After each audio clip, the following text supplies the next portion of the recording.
Hey Gareth, good to see you again. How big of a loss is Jadon Sancho?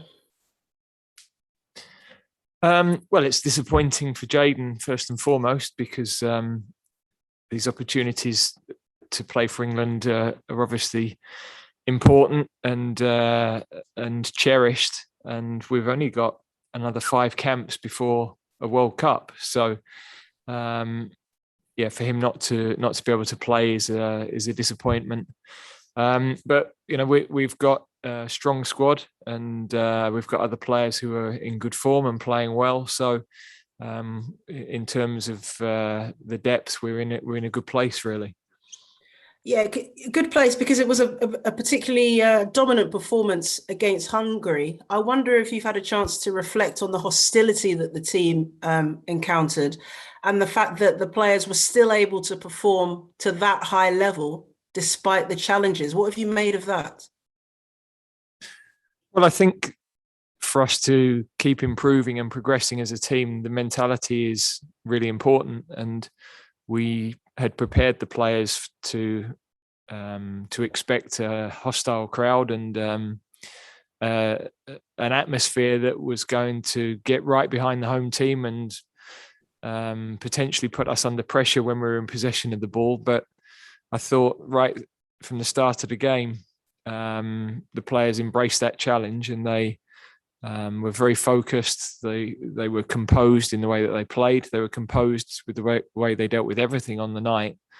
And that's an important factor in growing as a team. You've got to go into those big occasions and big environments and be able to handle it and be able to be confident enough to play and control games in the way that we did. And in particular, I'd like to ask you about Raheem and Jude because they were subjected to racism on top of the hostility that everyone else encountered. They've both posted on social media since that happened. What have you made of the way they've had to deal with, I suppose, again, such challenging circumstances and the way they've conducted themselves? Yeah, unfortunately, I think I don't know how many camps we've had in the last 4 years, but I seem to have been talking about this subject almost every time we've been together. And I can only reiterate that our players are incredibly mature in the way they deal with it. I think they feel supported by their teammates, which is very important to them. And, that they recognize that I think their teammates recognize how challenging it must be for our black players and how disappointing it is in the modern world that we continue to have to answer these questions because of the incidents that happen. But we can only keep taking the stance that we have done and hope that we continue to send the right messages, not only to people in football, but across society. And that everybody keeps progressing. We know it's going to take time, and we know that feels very slow for everybody, but we have to keep fighting that battle. Of course. And Conor, I'd like to ask you because obviously you're part of the playing group. Has that had any impact on morale at all? The hostility that you guys were subjected to, and the racism from some parts of the Hungarian fans? Not at all. Not at all. I'll be honest with you. I think as the gaffer just said there, we speak about it all the time, but it's something we don't want to speak about. But listen, it's happening, and I think with the way the boys deal with these situations, I think the way with this team deals with the situations, because we're such a close knit group, and it's something where once it happens to one person, it happens to us all. So we'll carry on doing what we're doing. We'll carry on trying to take a stance, and I think as the managers just mentioned there, in terms of not just in football but in society, we want to try and help change. So I think it's important we all stick together, which is something that we'll always do. And like you mentioned, the two boys there, I think absolutely fantastic people, but we're a team that'll always get around them as much as we possibly can. Gareth, okay, let's talk football then. And we're expecting to see quite a few changes for this game against Andorra. What are you looking for from the players that come in, considering, like you said, there's only now 5 camps before the World Cup? Well, I think every time we train, every time we work together, there's a level of performance that's expected. amongst us as a group of staff and players, really. And we've seen that since we got together again on Monday. You've got to set the standards, and there's got to be a level that focus and humility I mentioned before the game in Hungary, that they're important qualities, because it means then that the talent we have comes to the fore. So if we're working as hard as we should be, if we're mentally in the right place, then our talent can come to the fore. And I think we've shown that over a consistent period of time. We're 14 or 15 matches without defeat, and it means that as a group you gain confidence from various situations we've had to face, in terms of being behind in games or being ahead in games, tight games that you have to win late. And everybody that comes in knows their job. Everybody knows that the way that we play. And so, that's what we want every time we select a team and they take the pitch. And we've got great trust in all of the squad. So whenever we make changes to the team, we always still get good level of performance and really good level of focus. I suppose one of those changes is probably sitting beside you. Not that you might not confirm that change, but Conor, I'd like to ask you, because this will be the first time I think that you've played for your country at Wembley in front of the fans. How proud of a moment could this be for you? Incredible. Honestly, I think anytime you play at Wembley is a special feeling, a special moment. I think even last season when I managed to play in them games, even the feeling of just being there playing for your country was incredible. But now that my family has a chance to obviously come and watch the game, and different day, my wife can come, my mum and dad can come, I think it's a special feeling, a proud moment for everybody everybody in my family. It's a proud moment for them. So I think it's something where we're ready for the game. The boys were fantastic the other night, and we're ready for the game, and it's something where we want to go out there now and we can't wait for it. And just finally, Gareth, another player that could possibly make a big appearance against Andorra, Patrick Bamford, could make his debut for his country. I wonder if this is a big opportunity for him in particular, just because he's the only other recognised striker in the team other than Harry Kane. Yeah, of course. It's a special moment for him and for his family. As Conor's just mentioned, you always think about people that have helped you on that journey when you get these opportunities. But we want him to do what he does every week with his club. He's settled in really well with the group.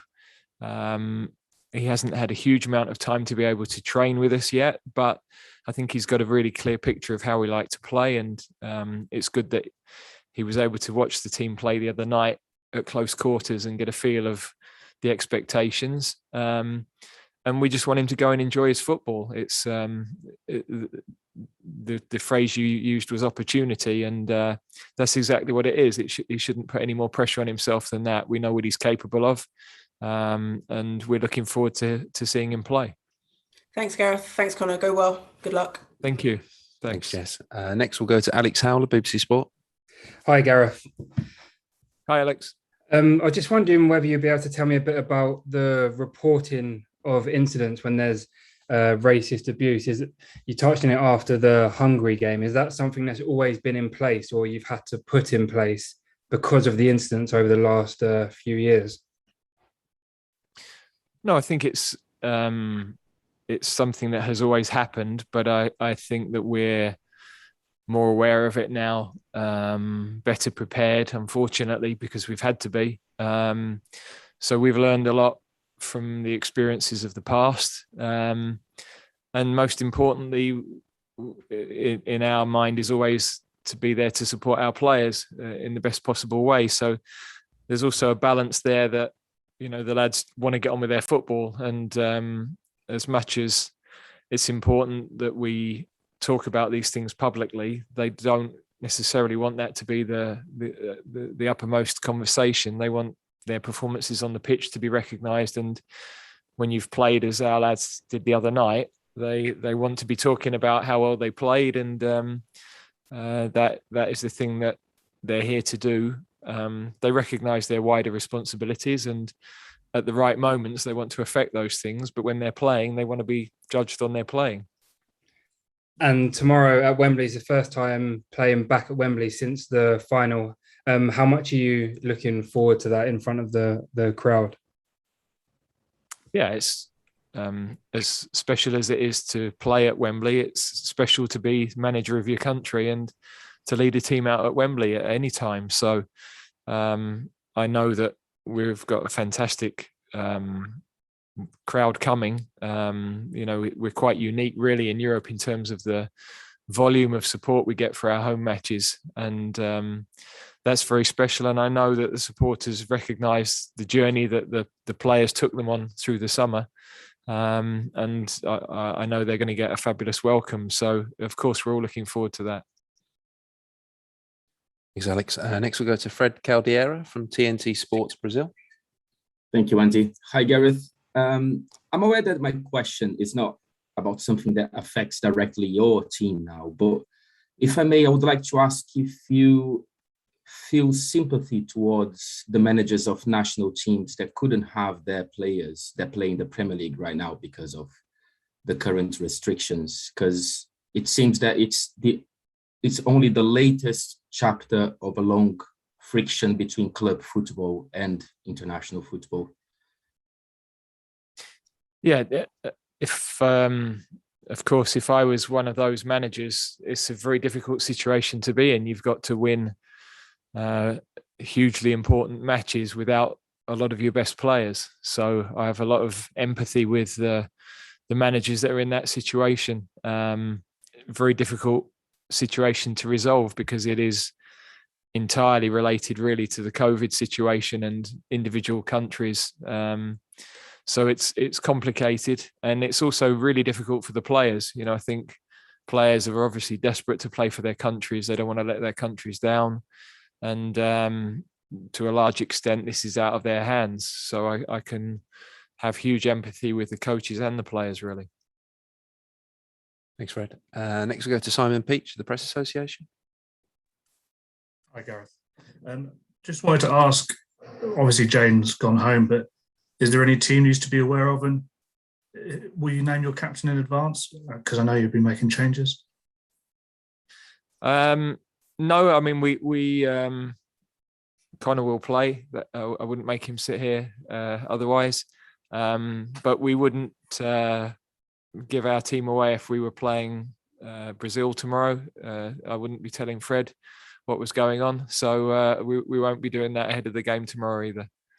A question for Conor in that case. I was hoping you'd say he'd be captain, but a question for Conor. Just Gareth has spoken all summer about what an important member of the group you were and how vital you were. One, I guess it's nice to hear that, but two, you must be chomping at the bit to get going tomorrow and put on the England shirt again. Yeah, it's incredible to hear that. I'll be honest with you. I think in the summer I've mentioned it plenty of times before, was one of the best experiences in my life, some of the best 5 weeks of my life. Honestly, it was incredible. But we all want to play. We all want to be playing football, and that's no different for me as well. So to get the opportunity at any moment to represent my country, to play for England, to put on an England shirt is a special moment for myself. And I'll always, every single day, try and give the best of myself to my country whenever I'm playing or whenever I'm training. And that's no different come tomorrow. So like I said, whenever I put the shirt on, it's a proud moment, and it's something I can't wait for, especially to be at Wembley in front of 60, 70,000 England supporters is a special feeling, as I mentioned before. So yeah, it's something I can't wait for. Do you already feel kind of like part of the furniture? It's not been that long since you made your debut, but you seem like you're a key member of the leadership group already.